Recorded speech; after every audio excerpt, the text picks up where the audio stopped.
அனைவருக்கும் வணக்கம். நான் உங்கள் ஜெயபால். ஸோ இப்போது 8th ஸ்டாண்டர்டில் யூனிட் 3 தான் நம்ம பார்க்க போகிறோம். ஸோ இந்த 8th ஸ்டாண்டர்ட் யூனிட் 3ல் இயற்கணிதம் இந்த டாப்பிக்கில் மொத்தம் ஒரு 3 கேட்டகரியில் நம்ம சம்ஸ்லாம் நம்ம பார்ப்போம். ஃபஸ்ட் ஒன்று என்னென்னா, இந்த இயற்கணித கோவை இதில் ரொம்பவே ஷார்ட்டாக சிம்பிளாகவே இயற்கணித கோவைனா என்ன, அதில் ஓர் உறுப்பு கோவைனா என்ன, ஈருறுப்பு கோவைனா என்ன, மூவுறுப்பு கோவைனா என்ன, பல்லுறுப்பு கோவைனா என்ன அப்படிங்கிறத ரொம்பவே சிம்பிளாக இங்கே சொல்லியிருப்பாங்க.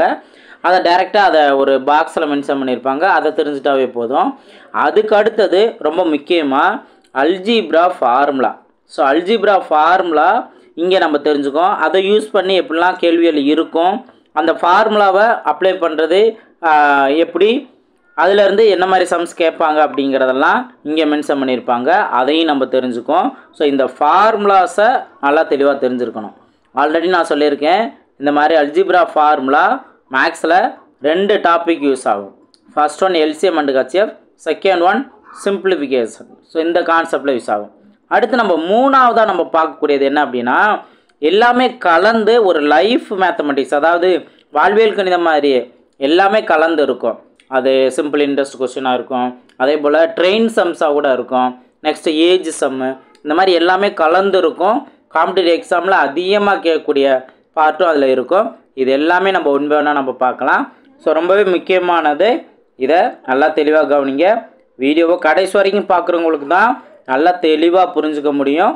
ஸோ அதை கொஞ்சம் கரெக்டாக ஃபாலோ பண்ணுங்கள். ஓகே, உண்மையான நம்ம பார்க்கலாம். நான் ஆல்ரெடி சொன்ன மாதிரி இந்த ஒரு பாக்ஸ்லே ஃபுல்லாக டீட்டெயிலாக சொல்லியிருப்பாங்க. இதை தெரிஞ்சுட்டாவே போதுமானது. இப்போ பல்லுறுப்புக்கோவைனா என்ன அப்படி கேட்டிங்கன்னா, 2 அல்லது அதற்கு மேற்பட்ட இயற்கணித உறுப்புகளை கொண்ட ஒரு கோவை பல்லுறுப்புக்கோவை எனப்படும். அந்த பல்லுறுப்புக்கோவையில் பார்த்தீங்க அப்படின்னா, பல்லுறுப்புக்கோவையின் அனைத்து மாறிகளின் அடுக்குகளும் ஒரு முழு எண்ணாக இருக்க வேண்டும். பின்னாடி அது தெளிவாக சொல்லியிருப்பாங்க. இப்போ இங்கே எடுத்துக்காட்டு அப்படின்னா, a² + 2ab + b² இருக்காங்க. அந்த அடுக்குகள் முழு எண்ணாக இருக்கணும் அப்படின்னா, இப்போ இந்த ஸ்கொயர்டுங்கிறது ஒரு முழு நம்பர் தான். இந்த மாதிரி தான் இது ஒரு முழு நம்பராக இருக்கணும். அது இடையில வந்து ப்ளஸ்ஸாக இருக்கலாம் அல்லது மைனஸாக இருக்கலாம். இது எல்லாமே பல்லுறுப்புக்கோவை நம்ம சொல்லலாம். இதில் எதெல்லாம் பல்லுறுப்புக்கோவை அல்ல அப்படிங்கிறத ரொம்பவே தெளிவாக சொல்லியிருப்பாங்க. இப்போ இங்கே ஒரு மாறியால் வகுத்தால் அப்படின்னு மென்ஷன் பண்ணுறாங்க. இப்போ இங்கே பாருங்கள், டிவைடில் ஒரு வேல்யூ வந்திருக்கு, அதனால இது வந்து என்ன, பல்லுறுப்புக்கோவை அல்ல. அடுத்து மாறியில் குறை அடுக்கு, அதாவது உங்களுக்கு இந்த பவரில் மைனஸ் வேல்யூ, எப்படி வந்து அடுக்கு வந்து முழு எண்ணாக இருக்குன்னு சொல்லியிருக்காங்கன்னா, அப்போ மைனஸ் வேல்யூவாக இருக்கக்கூடாது. இந்த மாதிரி இருந்தாலுமே அது பல்லுறுப்புக்கோவை அல்ல. அதே போல் மாறியின் அடுக்கு பின்னமாக இருக்குது, அதாவது மாறியோட இருக்க அந்த பவரோட வேல்யூ பின்னமாக இருக்கக்கூடாது. அப்போ பின்னமாக இல்லாட்டினாலும் டெசிமலாகவும் இருக்கக்கூடாது, முழு எண்ணாக இருக்கணும். இப்போ 1/2க்கு பதிலாக 0.5 போட்டாலும் அதே மீனிங் தானே. அப்போது அந்த மாதிரி அடுக்கு பின்னமாக வந்து இருக்கக்கூடாது. இதுவும் இருந்துச்சுன்னா இதுவும் பல்லுறுப்புக்கோவை அல்ல. இந்த மாதிரி பேசிக்காக நம்ம தெரிஞ்சுக்கிறோம். ஏன்னா ஒரு சில இடத்துல ரொம்ப சிம்பிளாக எது பல்லுறுப்புக்கோவை வரும், இல்லைங்கிறதுக்கு என்ன மாதிரி கண்டிஷன், எது பல்லுறுப்புக்கோவை அல்ல அப்படிங்கிற கான்செப்ட்லாம் ரொம்பவே சிம்பிளாக எதிர்பார்க்காத அளவுக்கு ரொம்ப தியரிட்டிக்கலான கான்செப்ட் கேட்டுருவாங்க. அப்போ இந்த பாயிண்ட்லாம் நம்ம தெளிவாக தெரிஞ்சுருக்கணும். இப்போது ஓர் உறுப்புக்கோவைனா என்ன, அதாவது அதில் ஒரே ஒரு உறுப்பு தான் இருக்கணும். இப்போ 4 எக்ஸும் சேர்ந்தது ஒரே உறுப்பு தான். அதே போல் இங்கே 3x² y இதெல்லாம் சேர்ந்து மல்டிப்புளே இருக்குது அப்படின்னா ஒரே உறுப்புன்னு அர்த்தம். அதே போல் -2y² இதெல்லாம் ஓர் உறுப்புக்கோவை தான். அதே இது ஈருறுப்புக்கோவைனா ஒரு ப்ளஸ்ஸோ மைனஸோ வரும். இப்போ 2x + 3 சொன்னாலும் சரி, 2x - 3 சொன்னாலும் சரி, அது ஈருறுப்புக்கோவை. இது ஒரு உறுப்பு, இது ஒரு உறுப்பு. ஓகே, இதை ரெண்டையும் கூட்டியிருக்காங்க. அதனால் இதை ஈருறுப்புக்கோவைங்கிறத நம்ம மென்ஷன் பண்ணலாம். இதெல்லாம் சேர்ந்தது ஈருறுப்புக்கோவை. மூவுறுப்புக்கோவைனா பாருங்கள், இது ஒரு உறுப்பு, இது ஒரு உறுப்பு, இது ஒரு உறுப்பு. அப்போ மொத்தத்துக்கு 3 உறுப்பு இருக்குது. இதுதான் மூவுறுப்புக்கோவை. அப்போது பல்லுறுப்புக்கோவைனா என்ன, அதில் எது பல்லுறுப்புக்கோவை ஆகாது அப்படிங்கிறத இங்கே சொல்லியிருப்பாங்க. அதே போல் எது ஓர் உறுப்புக்கோவை, எது ஈருறுப்புக்கோவை, எது மூவுறுப்புக்கோவை, இதை இங்கே தெளிவாக தெரிஞ்சுட்டா போதும். இனி இங்கே காம்படிட்டிவ் எக்ஸாமில் கேட்கக்கூடிய இது ரிலேட்டடாக என்ன மாதிரி கொஸ்டின் கேட்குறாங்க அப்படிங்கிற பார்ப்போம். இந்த அடுக்குகள் சம்மந்தமாகவும் நம்ம ஆல்ரெடி நம்ம பார்த்தாச்சு. ஸோ இந்த மாதிரி கேள்விகளுக்கெல்லாம் ஃபார்முலாஸுங்கிறத நல்லா தெளிவாக அந்த ரூல்ஸை தெரிஞ்சு வச்சுருக்கணும். பாருங்கள், இப்போ இந்த பல்லுறுப்புக்கோவைகளை அப்ளை பண்ணுற மாதிரி இந்த மாதிரி கேள்வி வைப்பாங்க. நம்ம மென்சுரேஷன் 2D 3D அப்படி கூட நம்ம எடுத்துக்கலாம். செவ்வக வடிவ ஓவியத்தின் நீளம் அகலம் முறையே 4xy³ 3y² எனில் அதன் பரப்பளவை காண்க அப்படின்னு கேட்குறாங்க. அப்போது செவ்வகத்துக்கான பரப்பளவை L × B இதான் அதுக்கான ஃபார்முலா. L வேல்யூ இந்த வேல்யூவும் B வேல்யூ இந்த வேல்யூவும் சொல்லிட்டாங்க. அப்போ நம்ம இதை எல்லாத்தையும் மல்டிபிள் பண்ணணும். மல்டிபிள் பண்ணாவே போதுமானது. அப்போது இங்கே 3x² இல்லைன்னா ஃபஸ்ட்டு நம்பர்லாம் மல்டிபிள் பண்ணிக்கணும். 4 3 4 12. அடுத்து எக்ஸ் டேர்மாக மல்டிபிள் பண்ணணும். அப்போ இங்கே x² இருக்குது, இங்கே x⁻1 இருக்குது. எல்லாத்தையும் கூட்டினோம்னா x⁻3. அதே போல் y³ இருக்குது, இங்கே yn இருக்குது. இதை நம்ம மல்டிபிள் பண்ணோம்னா y⁻4. இது அதுக்கான ஆன்சர். ஸோ அதாவது ரொம்ப சிம்பிளானதான். ஆனால் இங்கே பல்லுறுப்புக்கோவையில் கொடுத்ததுனால நம்ம சின்ன ஒர்க்கு நம்ம இங்கே எக்ஸ்ட்ரா நம்ம பண்ணுறோம். இதே மாதிரி தான் டிஃப்ரெண்ட்டாக கேட்டிருப்பாங்க. ஸோ அது நம்ம தெளிவாகவே பார்க்கலாம். அதாவது நம்ம பல்லுறுப்புக்கோவை மல்டிபிள் பண்ணும்போதோ அல்லது டிவைட் பண்ணும்போதோ என்ன மாதிரி மாற்றம் வரும். சேம் பேஸ் இருந்துச்சு அப்படின்னா நம்ம மல்டிபிள் பண்ணுறதா அந்த பவர் மட்டும் ஆட் பண்ணிக்குவோம். டிவைட் பண்ணுறதா கேன்சல் பண்ணுவோம். இந்த மாதிரி தான் இருக்கும். ஸோ அதை ஒன் பை ஒன்னாக நீங்கள் பாருங்கள். இப்போ இதெல்லாம் நீங்கள் பார்த்துருப்பீங்க. ஒரு வங்கியில் ராம் என்பவர் எக்ஸ் எண்ணிக்கையில் 2000 தாள்களும் ஒய் எண்ணிக்கையில் 500 தாள்களும் இசட் எண்ணிக்கையில் 100 தாள்களும் முதலீடு செய்தார். மேலும் வேலன் என்பவர் ராம் செய்த முதலீட்டை போன்று 3xy மடங்கு முதலீடு செய்தார் எனில் அவ்வங்கியில் வேலன் முதலீடு செய்த தொகை என்ன? ஃபஸ்ட்டு ராம் என்ன பண்ணியிருக்காரு, 2000 எக்ஸ் எண்ணிக்கை. நம்ம பேங்க்கில் என்ன பண்ணுவோம், 2000 இத்தனை எண்ணிக்கை இருக்குது, அப்போ எக்ஸுனோட நம்ம மல்டிபிள் பண்ணுவோம். அதே போல் 500 இத்தனை எண்ணிக்கை இருக்குது அப்படின்னா ஒய்யோட மல்டிபிள் பண்ணுவோம். 100 தாள் இத்தனை இருக்குது அப்படின்னா மல்டிபிள் பண்ணிடுவோம். அப்போ எல்லாத்தையும் நம்ம மல்டிபிள் பண்ணால் இந்த ஆன்சர் நம்மளுக்கு கிடைக்கும். இப்போ வேலை என்ன பண்ணுறாரு, ராம் வச்சுருக்கிறது போல் இத்தனை மடங்கு அப்படி சொன்னாங்கன்னா அதை மல்டிபிள் பண்ணணும். அப்போ என்ன பண்ணுவோம், இப்போ இந்த 3ஆல் நம்பரை மல்டிபிள் பண்ணுவோம். அதுக்கு அடுத்தது எக்ஸை ஒய்யை மல்டிபிள் பண்ணுவோம். அப்போ என்ன ஆகும், 3 × 2000 6000, எக்ஸ் × எக்ஸு x². இங்கே ஒய் ஒரே ஒரு டைம் தான் இருக்குது, அதனால் அப்படியே போட்டுரும். அதே போல் தான் 3x இந்த 500 ஒய்யை மல்டிபிள் பண்ணுறோம். இப்போ என்ன ஆகும், 1500 xy². அதே போல் 3x × 100y. அப்போது 300 xyzன்னு கிடைக்கும். இதான் அந்த மாற்றம். ஜஸ்ட்டு அந்த பல்லுறுப்புக்கோவையில் மல்டிபிள் பண்ணுறது இந்த மாதிரி கான்செப்ட்லாம் சொல்லியிருப்பாங்க. ஸோ அதனால் தெளிவாக தெரிஞ்சுக்கோங்க. நெக்ஸ்ட் பார்ப்போம். இதில் பயிற்சி கணக்கு பாருங்கள். ஸோ இதை பார்த்தீங்க அவ்வளோதான், உங்களுக்கு தெளிவாக புரிஞ்சிடும். -3m³ m³ n × 9 ஒரு டேஷ் மென்ஷன் பண்ணியிருக்காங்க. ஸோ அந்த டேஷை என்ன வருங்கிறத நோட் பண்ணணும். ஈக்குவல் டு அப்படின்னு சொல்லிட்டு மறுபடியும் டேஷ் கொடுத்துருக்காங்க. அதில் என்ன வருங்கிறத நம்ம தெரிஞ்சுக்கணும். m⁴ n² இருக்குது. இப்போ மொதல் டேஷு இங்கே மொதல் நம்பர் எல்லாமே அந்த மொதல் டேஷுக்குரியது. ரெண்டாவது டேஷு இந்த 27 அல்லது -27 இந்த மாதிரி கொடுத்துருப்பாங்க. இப்போ நம்ம என்ன பண்ணுறோம் அப்படின்னா, இப்போ நம்பர் வேல்யூ இங்கே இடத்துல இருக்குது. -3யும் 9 இருக்குது. அப்போ 39 27 மைனஸில் வரணும். அப்போ மைனஸில் வரணும்னா ஒன்று ஆப்ஷன் ஈயாக இருக்கலாம் அல்லது அதாவது ஆப்ஷன் சியாக இருக்கலாம் அல்லது ஆப்ஷன் டியாக இருக்கலாம். இதெல்லாம் வர வாய்ப்பு இல்லை. புரிஞ்சுங்களா? இப்போ அதுக்கு அடுத்தது எக்ஸுக்கான அந்த எம் கான்செப்ட் நம்ம பார்க்குறோம். இப்போ நல்லா கவனிங்க. இங்கே m³ இருக்குது. இங்கே m⁴ இருக்குது. அப்போ இந்த இடத்துல m ஒன்று இன்னொரு ஒரு m இருந்தால் தானே நம்ம m⁴ கொண்டு வர முடியும். அப்போ m மட்டும். ஓகேவா? அடுத்து இப்போ இதுலேயே நம்மளுக்கு தெரிஞ்சிருச்சா, ஆப்ஷன் டி தான் அதற்கான சரியான ஆன்சர். இந்த மாதிரி நம்ம டைம் சேவ் பண்ணி கூட அடுத்தடுத்த ஆன்சர் நம்ம பார்க்கலாம். புரிஞ்சுங்களா? ஸோ m மட்டும் தான் வந்தாகணும். அதே போல் தான் இங்கே n³ இருக்குது. இங்கே இருக்குது n மட்டும். அப்போ அனதர் ஒன்று n² இருந்தால் மட்டும்தானே.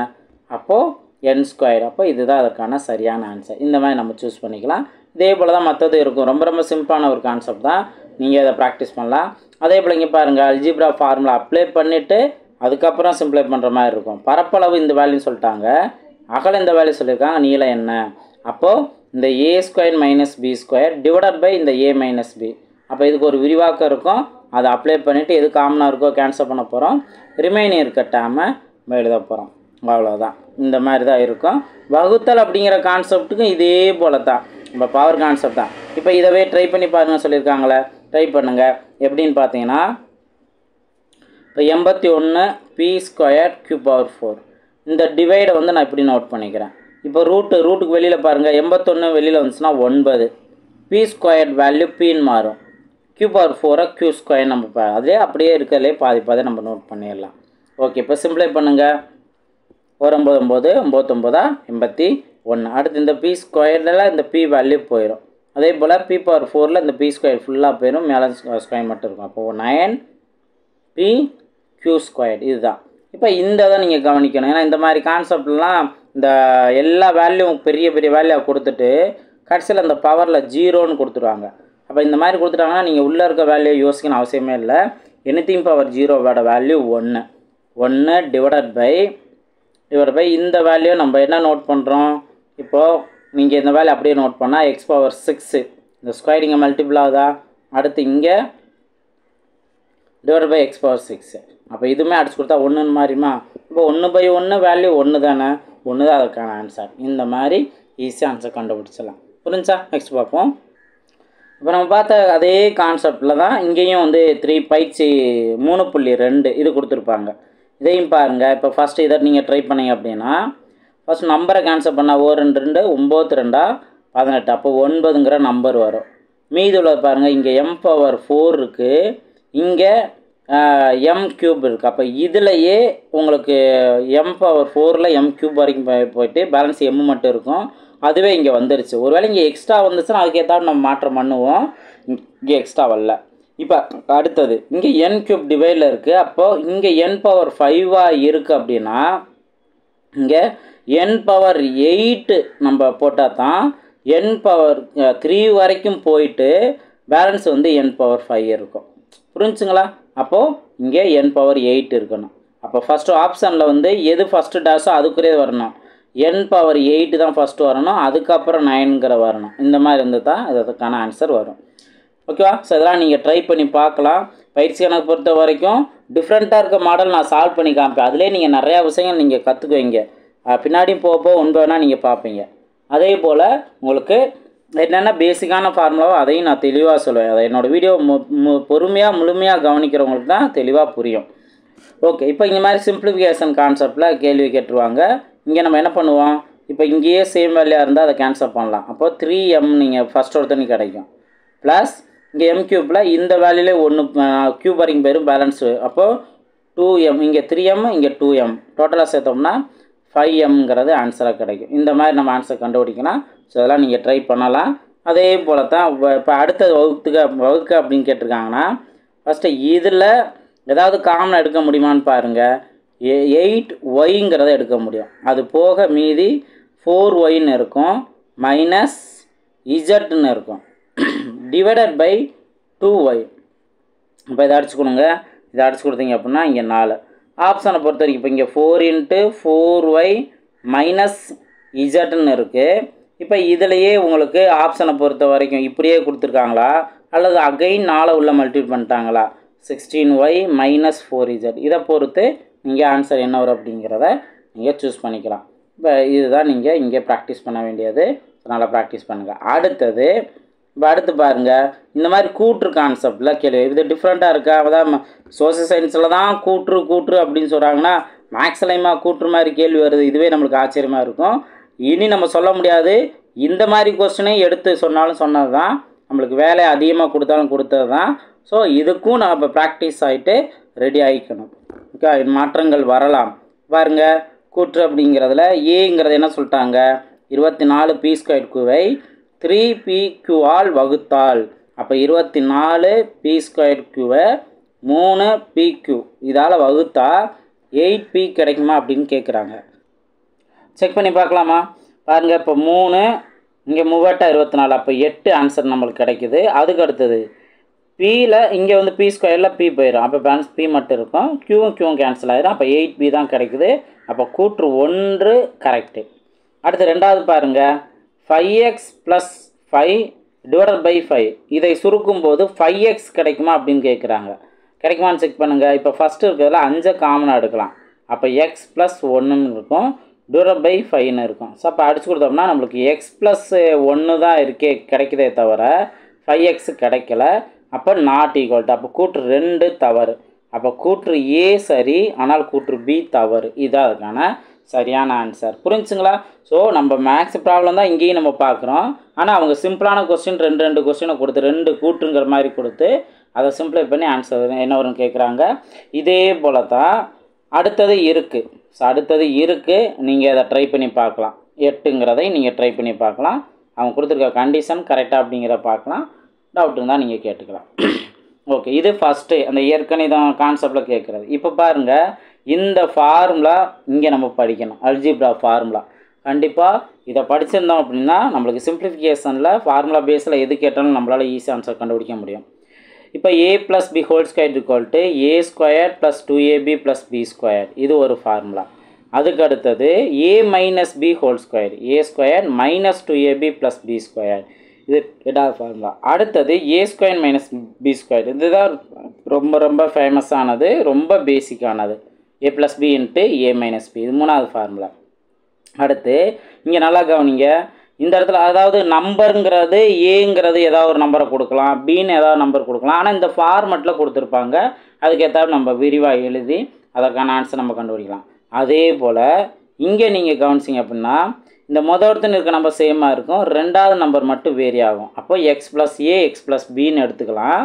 இதை மல்டிபிள் பண்ணி வர number x² + ab + x a + b × x + ab, இதுதான் இதற்கான ஃபார்முலா. ஸோ இதை நல்லா தெளிவாக அதை நீங்கள் நோட் பண்ணிக்கோங்க. கண்டிப்பாக இந்த எதிர்பாராத நேரங்களில் இங்கே நம்ம அப்ளை பண்ணக்கூடிய அந்த ஃபார்முலா பேஸில் நம்ம படிக்கக்கூடிய அந்த ஃபார்முலா பேஸில் கொஸ்டின்ஸ் இருக்கும். ஸோ கண்டிப்பாக அது உங்களுக்கு எக்ஸாம்களில் ரொம்ப ரொம்ப யூஸ்ஃபுல்லாக இருக்கும். ஃபார்முலாவை ப்ராப்பராக நோட் பண்ணி வச்சுட்டோம் அப்படின்னாவே நம்ம எக்ஸாமுக்கு ரெடி ஆகிட்டோன்னு அர்த்தம். அதை நம்ம படிக்கும்போது இந்த மாதிரி படிக்கும்போது நோட் பண்ணி வைக்கணும். நம்ம படிக்காமல் மொத்தத்துக்கு பார்த்துக்கலாம் அப்படின்னு நம்ம நினச்சோம் அப்படின்னா கண்டிப்பாக மொத்தமாக பார்க்கும்போது மறந்து போயிடும். நம்ம அவ்வளோ தூரம் நம்ம பார்த்தும் டைம் ஸ்பெண்ட் பண்ணி வேஸ்ட் ஆகி போயிடும். ஓகே, இப்போ இதவே இந்த ஃபார்முலாவே இன்னும் மாடிஃபை பண்ணியிருப்பாங்க, டேரெக்டாக அதை நம்ம தெரிஞ்சுக்கலாம். ஸோ இந்த ஃபார்முலா அப்ளை பண்ணி இதெல்லாம் ட்ரை பண்ணுங்க அப்படிங்கிற மாதிரி சொல்லியிருப்பாங்க. ஸோ நீங்கள் ட்ரை பண்ணலாம். இப்போ இங்கே 6² x²ங்கிறத a² - b² நம்ம அந்த மாதிரி எடுத்துக்கலாம். அப்போ 6 - x-ம் 6 + x-ன்னு கிடைக்கும். அதே இது p + 2 ஹோல் ஸ்கொயர் அப்படின்னா a + b whole square, a² + 2ab + b², இந்த மாதிரி நம்ம விரிவாக எழுதிக்கலாம். அதே போல் தான் இங்கேயும். இப்போ இது ஆக்சுவலாக வந்து இங்கே என்ன ஆகுதுன்னா இது 7² மாதிரி இருக்கும். அதுக்கப்புறம் இங்கே 2 × 7m அப்படின்னு இருக்கும். அப்போ a + b ஹோல் ஸ்கொயர், பிங்கிறது என்ன 7 தான், m + 7 ஹோல் ஸ்கொயருங்கிறதா அதோட விரிவாக்கம் இந்த வேல்யூ. இதை நீங்கள் தெரிஞ்சுக்கலாம். அதுக்கப்புறம் இப்போ இங்கே பாருங்கள், இங்கே ஒரு நம்பர் இருக்குது. அப்போது இந்த நம்பரை பார்த்தீங்கன்னா எந்த 2 நம்பர், இது வந்து 7² மாதிரி இருக்கும். அப்போது இந்த மாதிரி தான் நம்ம ஆல்ரெடி நம்ம பார்க்குறோம். நல்லா ப்ராக்டிஸ் பண்ணுங்கள். நெக்ஸ்ட்டு நம்ம பார்ப்போம். ஸோ இதில் எப்படி அந்த ஃபார்முலா இன்னும் மாடிஃபை பண்ணியிருப்பாங்கன்னு சொல்லியிருக்கேன்ல, ஃபார்முலாவெலாம் உங்களுக்கு ஆல்ரெடி பாக்ஸ் பண்ணி காமிச்சிட்டே இருப்பாங்க. அதான் நான் மொத்தமாக ஆரம்பத்திலே உங்களுக்கு நான் சொல்லிட்டேன். நல்லா தெளிவாக இதெல்லாம் நீங்கள் நோட் பண்ணிக்கோங்க. இப்போ இதவே இன்னும் அடுத்தது கனமுற்றமைகள்ன்ட்டு க்யூப் கான்செப்டில் வரும். ஸோ இதுவும் பாக்ஸில் நான் நோட் பண்ணியிருக்கேன். மொத்தமாக உங்களுக்கு பின்னாடி கொடுத்துருப்பாங்க. அதை தெளிவாக இதை நீங்கள் தெளிவாக தெரிஞ்சுட்டாவே போதும். பாருங்கள், கேள்வி ஃபார்முலா பாருங்கள். ஏற்கனவே நம்ம 4 பார்த்துருப்போம். இது 5வது 6வது 7வது இந்த மாதிரி நம்ம 3 நம்ம தெரிஞ்சுக்குவோம். ஒன்று வேணால் பாருங்கள். First a + b whole square, இங்கே தான் உங்களுக்கு கன்ஃபியூஸ் ஆக வாய்ப்பு இருக்கும். எந்த இடத்துல ப்ளஸ் வரும் எந்த இடத்துல மைனஸ் வரும்ன்ட்டு. இங்கே பாருங்கள், ஃபஸ்ட்டு a + b ஹோல் க்யூப்ங்கிறது a³ + 3a² b + 3ab² + b³. இதவே வந்து உங்களுக்கு எப்படி ரீஅரேஞ்ச் பண்ணியிருப்பாங்க அப்படின்னா இங்கே கவனிங்க a + b ஹோல் க்யூப், இதுவும் a + b ஹோல் க்யூப் தான், இதுவும் a + b ஹோல் க்யூப் தான்.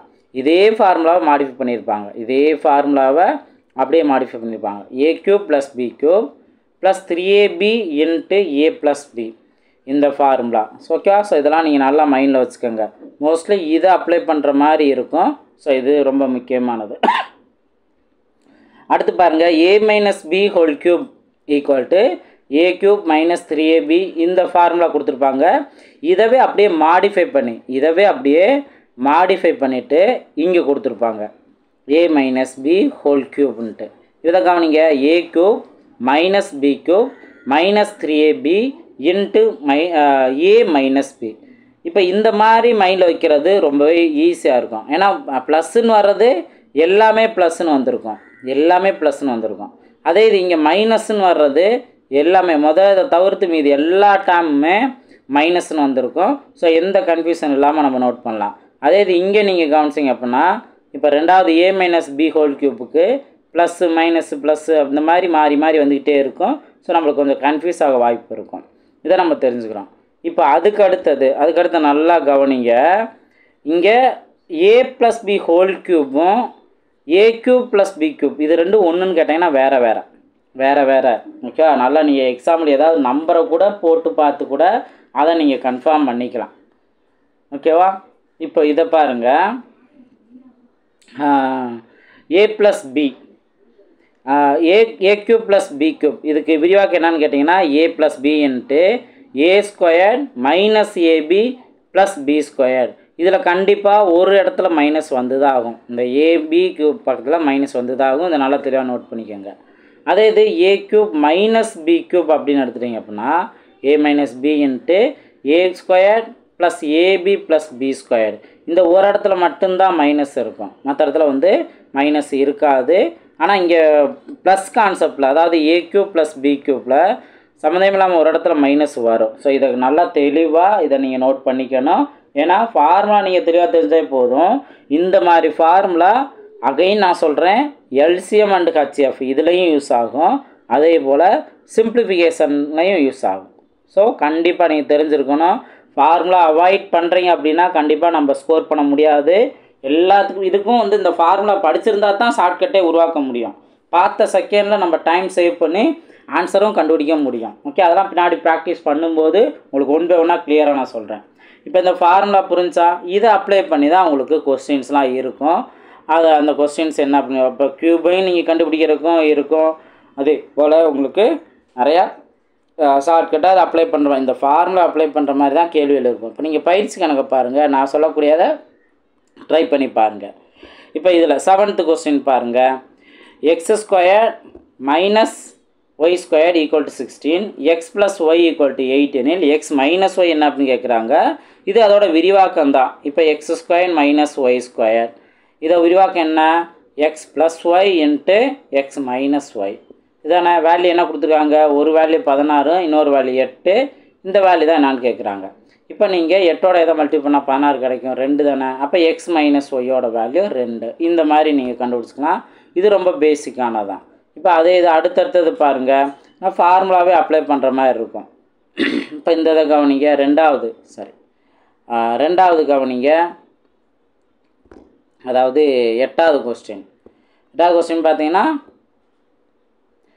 a plus B into a cube minus B cube divide by a square minus B square. அப்போது ஃபஸ்ட்டு a ப்ளஸ் பி அப்படியே நம்ம note பண்ணிடணும். a cube minus B cube பதிலாக என்ன note பண்ணணும், a minus B into a square plus AB plus B square. நான் கண்டிப்பாக வந்து இந்த ப்ளஸ் இந்த மைனஸ் ப்ளஸில் நல்லா தெளிவாக புரிஞ்சு வச்சுக்கணும்னு நான் சொல்லியிருந்தால divided by a square minus B square. அப்போது இதுவே விரிவாக்கம் தான். இதோட விரிவாக்கம் கீழே இருக்குது a minus B into a plus b, இதோட விரிவாக்கம் தான். ஸோ இதையும் அடிச்சு கொடுக்கலாம், இதையும் அடிச்சு கொடுத்துலாம். அப்போ டோட்டலாக இந்த வேல்யூ கேன்சல் ஆகிட்டு மீதி இந்த டேர்ம் மட்டும்தான் இருக்கும். ஸோ ஆப்ஷன் பி தான் அதுக்கான சரியான ஆன்சர். இந்த மாதிரி நம்ம இதற்கான ஆன்சர் கண்டுபிடிச்சிடலாம். அதே இது இங்கே கவனிங்க 10வது கொஸ்டின்.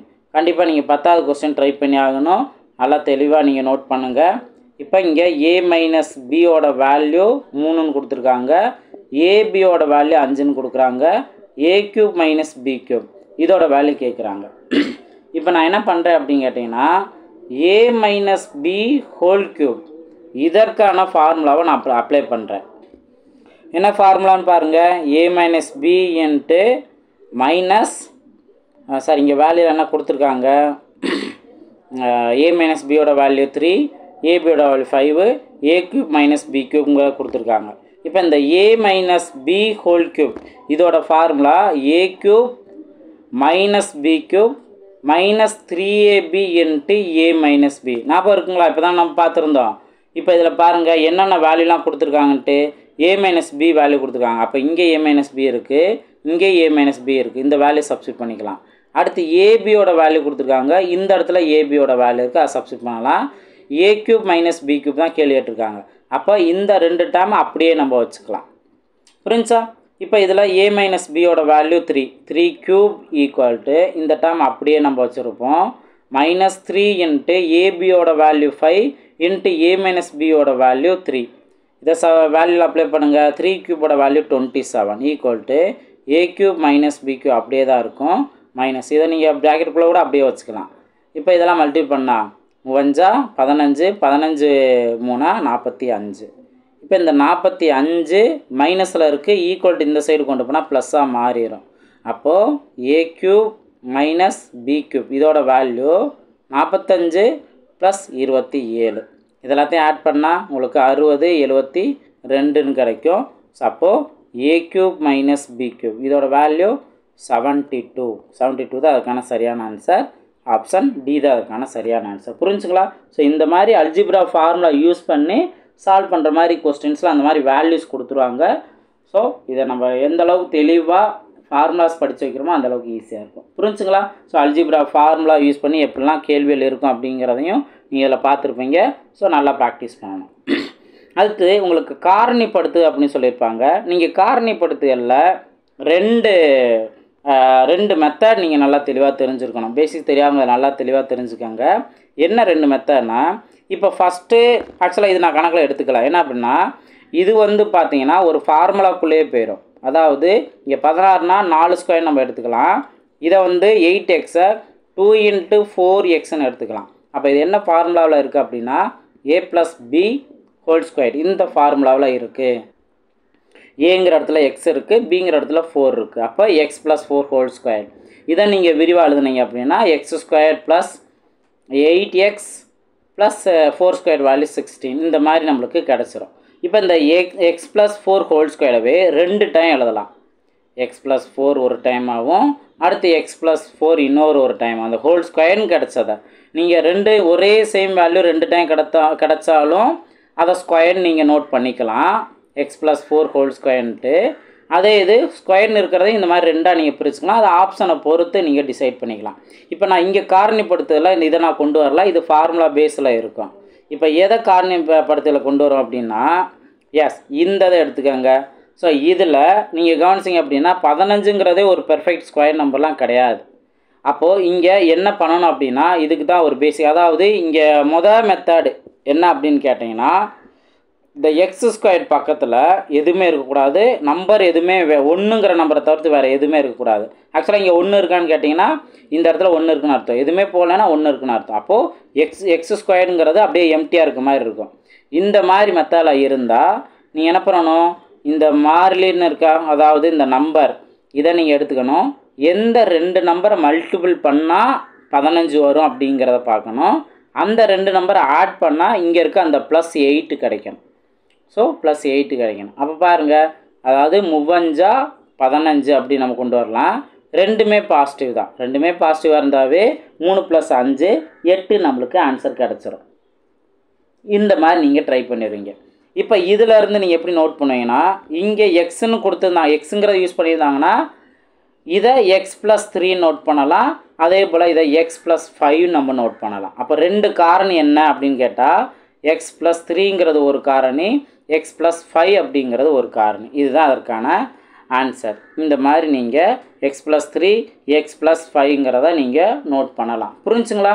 இப்போ அதே இது இப்போ நான் ஆரம்பத்தில் சொன்னேன்ல, x² பக்கத்தில் எதுவுமே இல்லாமல் இந்த மாதிரி கேட்டிருந்தா நம்ம இந்த கண்டிஷனை யூஸ் பண்ணி சால்வ் பண்ணுறோம். இப்போ ஒருவேளை இந்த மாதிரி இப்போ இங்கே பாருங்கள், எக்ஸுங்கிறப்பெல்லாம் சீனு கொடுத்துருக்காங்க. நீங்கள் எக்ஸ்னே கூட வச்சாலுமே கூட 7x² 2x - 5ன்னு வருது. அப்போ இங்கே பாருங்கள், x² பக்கத்தில் 7 வந்துருச்சா, இது 2வது மெத்தட். ஸோ இதை 2 தான் அதிகமாக கேட்பாங்க. இதை நல்லா தெளிவாக தெரிஞ்சுக்கோங்க. இந்த மாதிரி கேட்டால் ஃபஸ்ட்டு இந்த எக்ஸ்ட்ரா 7 இருக்குல்ல, அதை இங்கே மல்டிபிள் பண்ணணும். -5ஓட மல்டிபிள் பண்ணணும், சிம்பிளோட சேர்த்து தான் நோட் பண்ணணும். அப்போ 7 5 35 -35. இப்போது எந்த 2 நம்பரை மல்டிபிள் பண்ணால் -35 கிடைக்கும், அந்த 2 நம்பரை ஆட் பண்ணால் +2 கிடைக்கும் நம்ம பார்க்கணும். அப்போ பார்த்தீங்க அப்படின்னா அகெயின் 7 5 35 தான், 7 5 35 தான். இப்போ இதில் எது மைனஸாக இருக்கணும், பெரிய வேல்யூ ப்ளஸ்ஸாக இருக்கணும், அப்போ தான் +2ன்னு கிடைக்கும். சின்ன வேல்யூ மைனஸாக இருக்கணும், அப்போ இங்கே தான் மைனஸு. இப்போ என்ன பண்ண போகிறோம், இப்போ இங்கே எக்ஸ்ன்னு கொடுத்துருந்தா எக்ஸ் யூஸ் பண்ண போகிறோம். இங்கே சின்னு யூஸ் பண்ணியிருந்தாங்கன்னா நம்ம சிங்கிறத இங்கே யூஸ் பண்ண போகிறோம். அவ்வளோதான். அப்போ c + 7 இது இன்னொரு இடத்துல நான் மிஸ்டேக் பண்ணிட்டேன். இதுக்கப்புறம் கண்டினியூ பண்ணணும். என்ன கண்டினியூ பண்ணணும் அப்படின்னா, நம்ம கரெக்டாக நோட் பண்ணிட்டோம். என்ன நோட் பண்ணிட்டோம்? 7ம் 5 அதில் 5 தான் மைனஸில் இருக்குன்னு நோட் பண்ணியாச்சு. இப்போ என்ன பண்ண போகிறோம் அப்படின்னா, எந்த 7ஆல் நம்ம இதை மல்டிப்ளை பண்ணமோ அதே 7ஆல் இங்கே நம்ம டிவைட் பண்ணணும். நான் மறந்துடக்கூடாது. இப்போ டிவைட் பண்ணால் பாருங்கள், இந்த இடத்துல 1ன்னு தான் வரும். அப்போ என்ன ஆகும்? இது C+1ன்னு எடுத்துக்கலாம். C+1ங்கிறது ஒரு கோவையாகும். இப்போ அடுத்தது இந்த இடத்துல வந்து நம்ம 7 என்ன வேல்யூ கொடுத்துருக்காங்களோ அதை சீன்னு எடுத்துக்கணும். சீன் என்ன லெட்டர் கொடுத்துருக்காங்களோ அதை யூஸ் பண்ணிக்கணும். அப்போது 7C இது ப்ளஸ்ஸாக -5 தானே வந்துச்சு. ஸோ -5 அப்படிங்கிறத நம்ம எடுத்துக்கணும். அப்போது 7C -5ங்கிறது ரெண்டாவது. இந்த மாதிரி தான். அப்போது அந்த எக்ஸுங்கிறது பக்கத்தில் x² பக்கத்தில் வெறும் 1ங்கிறது மட்டும் இருந்தால் என்ன பண்ணணும்? அது பக்கத்தில் ஏதாவது நம்பர் இருந்தால் என்ன பண்ணணும்? இதுதான் அந்த 2 மெத்தட். இதை நல்லா தெளிவாக தெரிஞ்சுக்கோங்க. அப்போ என்ன ஆகும்? என்னென்ன வேல்யூஸ்லாம் வரும்னு பாருங்கள். நான் ஆல்ரெடி சொன்ன மாதிரி C+1, அடுத்தது 7C -5, இதுதான் அதோட காரணிகள். இந்த 2 நீங்கள் தெளிவாக தெரிஞ்சிட்டா போதும். ஸோ இதை நல்லா தெளிவாக நீங்கள் ப்ராக்டிஸ் பண்ணுங்கள். புரிஞ்சுங்களா? ஸோ இதுதான் இங்கே நீங்கள் ஃபாலோ பண்ணக்கூடியது. நல்லா ப்ராக்டிஸ் பண்ணுங்கள். ஆக்சுவலாக நான் என்ன பண்ண போகிறேன் அப்படின்னா, இதை ஃபஸ்ட்டு பார்ட்டாக கொடுத்துட்டு இப்போ இதுக்குரியதை நீங்கள் காரணிப்படுத்தி பாருங்கள். இப்போ நம்ம பார்த்தா அதே மாடல் மாதிரி தான். இப்போ இது டைரெக்டாக வந்து நம்ம A² + 7² இந்த ஃபார்முலா. ஏன்னா 7² இங்கே இந்த இடத்துல ஒரு வர்க்கெண் வந்திருக்கு அப்படின்னாவே நீங்கள் அழகாக ஒரு ஃபார்முலாக்குள்ளே வரும் அப்படிங்கிற மாதிரி நீங்கள் எடுத்துக்கலாம். பாருங்கள், இதெல்லாம் வந்து ஒரு ஃபார்முலாக்குள்ளே வரும். அதே இது இந்த இடத்துல எதுவும் ஸ்கொயர் நம்பர் இல்லை அப்படின்னா கண்டிப்பாக நான் சொன்ன காரணி மெத்தட் யூஸ் பண்ணணும். இப்போ எந்த 2 நம்பரை மல்டிப்ளை பண்ண, இந்த இடத்துல சிங்கிற இடத்துல 1 தானே இருக்குது. அப்போ டேரெக்டாக எந்த 2 நம்பரை மல்டிப்ளை பண்ணால் 12, அந்த 2 நம்பரை ஆட் பண்ணால் -4. அப்போது முன்னாங்க 12ன்னு கிடைக்கும். ஆனால் அந்த கண்டிஷன் இங்கே 4க்கு வராது. அதே இது 6×12 6×12 போடுங்க. எந்த இடத்துல மைனஸ் வரணும்? பெரிய நம்பருக்கு மைனஸ் வரணும். அப்போ தான் உங்களுக்கு -4னே ஆன்சர் கிடைக்கும். இப்போது C -6 C+2 தான் அதற்கான காரணிகள். C -6ம் C+2 தான் இதற்கான காரணிகள். வந்துடுச்சுங்களா? இப்போ அதே இது இந்த இதை கவனிங்க.